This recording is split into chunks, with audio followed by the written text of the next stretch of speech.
El presidente de Siria, al-Assad, dijo que está decidido a aplastar la rebelión que se lleva adelante en su país. Y además recibió a un importante funcionario de Irán, país aliado de Siria en este momento. Dijeron que los dos ratificaron su alianza en la región y que además se van a enfrentar a Estados Unidos e Israel.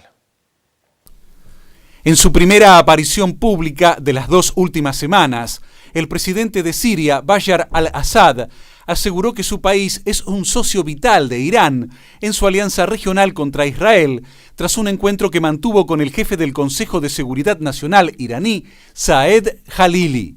Según el informe, Jalili reafirmó ante al-Assad que su país no permitirá que se rompa el eje de la resistencia que ambos conforman y cuestionó al movimiento rebelde sirio, al que consideró respaldado por los enemigos comunes de ambos países.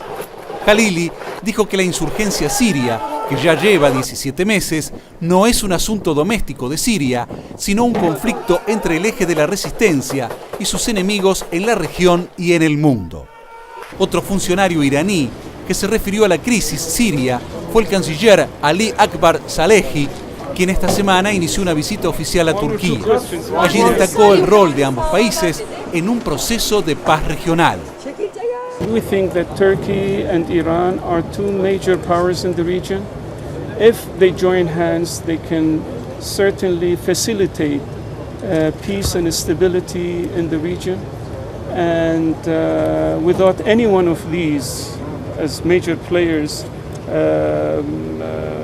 I think realization or materialization of peace and stability in the region, especially in countries such as Syria, would be very difficult to imagine or to bring about.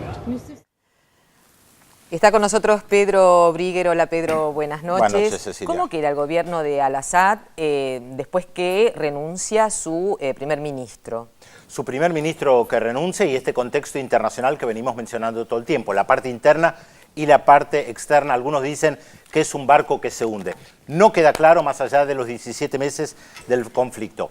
Es verdad que renunció el primer ministro que fue nombrado en junio de este año, pero hay que aclarar que por las características del gobierno sirio, el primer ministro es casi una figura decorativa porque todo el poder lo tiene el presidente Bashar al-Assad y de hecho ya han pasado varios primeros ministros en estos últimos tiempos.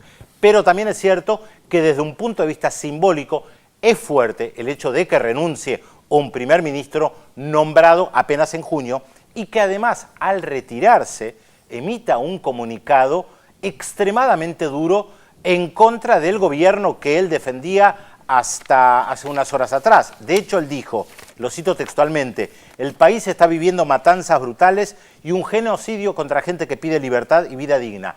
Abandono el régimen terrorista y asesino y me sumo a la revolución. Palabras del primer ministro sirio que renunció en estas últimas horas. Pero, como les decía, tiene una característica más simbólica que real por las características del régimen sirio. Hay una situación de tabla, de empate, como se dice en el ajedrez. Le robo un minutito a Pablo Tiburci de su comentario, porque esto lo dijo Kofi Annan, el enviado especial de Naciones Unidas, la semana pasada.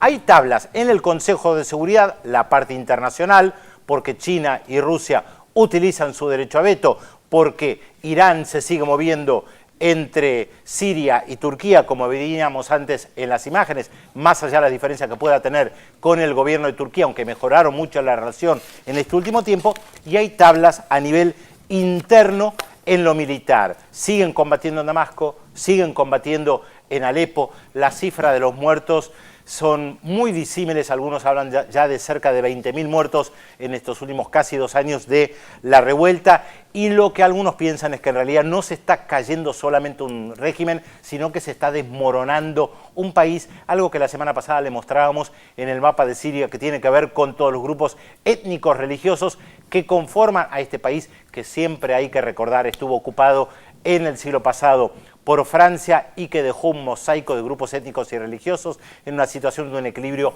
bastante complicado.